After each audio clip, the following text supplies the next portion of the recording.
बिस्मिल्लाहिर्रहमानिर्रहीम। अस्सलाम वालेकुम nursery class, welcome back to the Urdu lesson.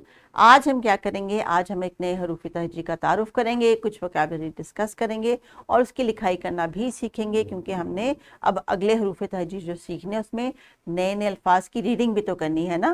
तो टीचर्स किताब का सफ़र रेडी करवा लें, मटीरियल को जो आपने देख लिया है उसका रिसोर्सेज का वो रेडी कर लीजिए। अभी आपको वक्तन फ़वक्तन कुछ फ्लैश कार्ड्स या चीज़ों की ज़रूरत पड़ेगी जिसमें आपने लेना है बच्चों से रिस्पॉन्सेज और फोकस करेंगे हम उस इनिशियल साउंड पे जिसको आज हम प्रैक्टिस कर रहे हैं।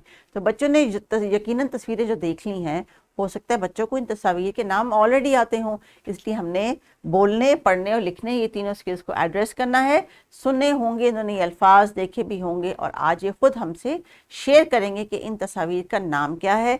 टीचर्स चूँकि हम अस्वाद की प्रैक्टिस करवा रहे हैं, इसीलिए उन्हीं ईएलओस को हम एड्रेस करेंगे जो कि हमारे साउंड के रिकग्निशन के लिए होते हैं। आज का जो हमारा हरूफ तहज्जी है बच्चों, कहीं आपको नजर आ रहा है? कहाँ चला गया, कहाँ? ओ वो तो ये स्क्रीन पे पीछे है मेरे। वाओ, ना किसको इसका नाम ऑलरेडी आता है? हमने इसको प्ले ग्रुप में सीखा था। अगर नाम नहीं आता तो आवाज हो सकता है याद हो।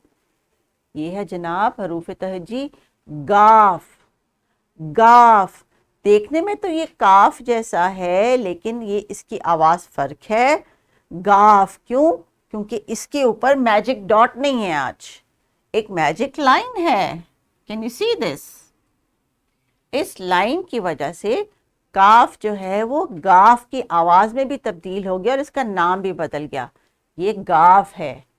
सो गाफ की इब्तिदाई शक्ल भी आप देखिए, उसमें भी ये मैजिक लाइन मौजूद है। ये स्लांटिंग मैजिक लाइन जो है ना, ये काफ को गाफ बना देती है। तो टीचर्स आपने इसी आइडेंटिफिकेशन पे इनको बार बार फोकस करवाना है, क्योंकि काफ और गाफ देखने में बज़ाहिर एक जैसे लगते हैं, लेकिन जो हम लाइन की एडिशन ऊपर करते हैं उसकी वजह से इसकी आवाज़ और नाम दोनों तब्दील हो जाते हैं। जब नाम तब्दील होते हैं, आवाज़ तब्दील होती है, तो ज़ाहिरी बात है उससे कुछ नई चीज़ें भी बनती होंगी। तो स्क्रीन पे जो आपको पिक्चर नज़र आ रही है बच्चों, ये किस चीज़ की है? इसी का आटा बनता है और उसकी हम रोटी पका के खाते हैं। ये है गंदम। ग गाफ गंदम। शाबाश, फिर बोलिए मेरे साथ, गाफ ग गंदम।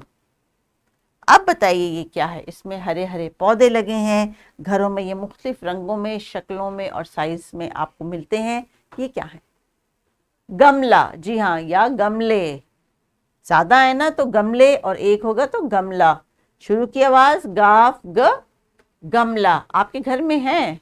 और अगर नहीं है तो जल्दी से जो है अपनी मामा से कहें कि आपको प्यारे प्यारे छोटे छोटे गमले ला दें जिसमें आप मिट्टी डाल के सीड लगाएंगे। और सीड लगाना, पौधा उगाना हमने जीके में भी सीखा था। तो आपने बच्चों से कहना है टीचर्स के बच्चे इस किस्म की हेल्दी एक्टिविटी भी करें। अभी गाफ ग गन्ना। आपने कभी ये इसका जूस पिया है? गन्ने का रस या गन्ने का शरबत? जी हाँ, गन्ना। गाफ ग गन्ना। और ये होता है बहुत मीठा मीठा, और गर्मियों में इसको पीते हैं बर्फ डाल के। बहुत मज़ेदार होता है और आपकी बोन्स को बहुत स्ट्रॉन्ग करता है। तो आपको ये अगर नहीं पिया तो पीना चाहिए। और इसी जो आपका गन्ना है, इससे गंडेरियाँ भी मिलती हैं जिनको आपने बाइट करके खाना होता है। इससे आपके दांतों की एक्सरसाइज भी होती है। तो टीचर्स ऐसी छोटी छोटी बातें आपने बच्चों के साथ ज़रूर शेयर करनी है। अभी बच्चे जो हैं इन वोकैबुलरी को जो क्लासरूम में देख रहे हैं, मेरे साथ डिस्कस कर रहे हैं, अब आपके साथ कुछ शेयर करना चाह रहे हैं, इसलिए मैं करूँगी यहाँ पे वेट और आप बच्चों से कहेंगे कि वो जो शेयर करना चाह रहे हैं गाफ ग की आवाज़ से, वो आपको बताएं और बताएं कि क्या उन्होंने गंदम देखी है, उनके घर में गमले हैं और उन्होंने कभी गन्ने का रस पिया है। और गाफ से अगर किसी के पास कोई और लफ्ज़ है तो वो भी शेयर करें। मैं यहाँ कर रही हूँ आपका इंतज़ार। तो चलिए बच्चों आगे देखते हैं कि इतनी सारी डिस्कशन के बाद आज की जो आर्ट एक्टिविटी आपको किताब में नज़र आ रही है, क्या उसका वक्त हो गया है? जी हाँ, मेरे हिसाब से तो हो गया है, लेकिन अगर टीचर को लग रहा है कि कुछ बच्चे अभी भी सही तरह से जवाब नहीं दे रहे, बातचीत में हिस्सा नहीं ले रहे, आज की आवाज़ को पहचान नहीं पा रहे, उसको बता नहीं पा रहे, तो टीचर आपने अभी एक्टिविटी नहीं करानी। सब बच्चे जब आपको रिस्पॉन्स करेंगे तो फिर आप उन्हें क्या देंगी? ये एक्टिविटी करने के लिए, जिसमें इन्होंने क्या करना है गौर से देखिए। एक बहुत सिंपल सी पेपर प्लेट है टीचर्स, जिसको बच्चों ने किसी बॉल की शक्ल में इसको कलर करना है या फिल करना है।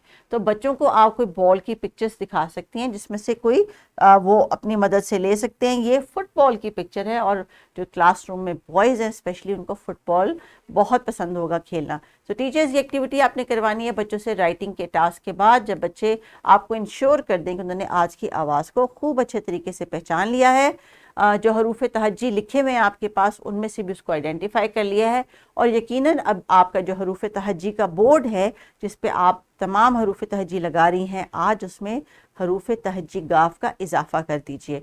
तो हरूफ तहज्जी गाफ को सीखने के बाद हम करेंगे उसके अरकान की प्रैक्टिस। तो बच्चों, अच्छी अच्छी वर्कशीट कर लीजिए, प्यारा प्यारा जो आर्ट क्राफ्ट है वो कर लीजिए, बोर्ड पे राइटिंग कर लें, और अगले सबक के लिए खूब अच्छे तरीके से तैयार होके आएँ, ताकि हम गाफ के अरकान की प्रैक्टिस करें। और फिर आपने सोच के आने हैं कि गा के अरकान के कौन से अल्फाज आपके आसपास, चीज़ें आपके आसपास मौजूद है।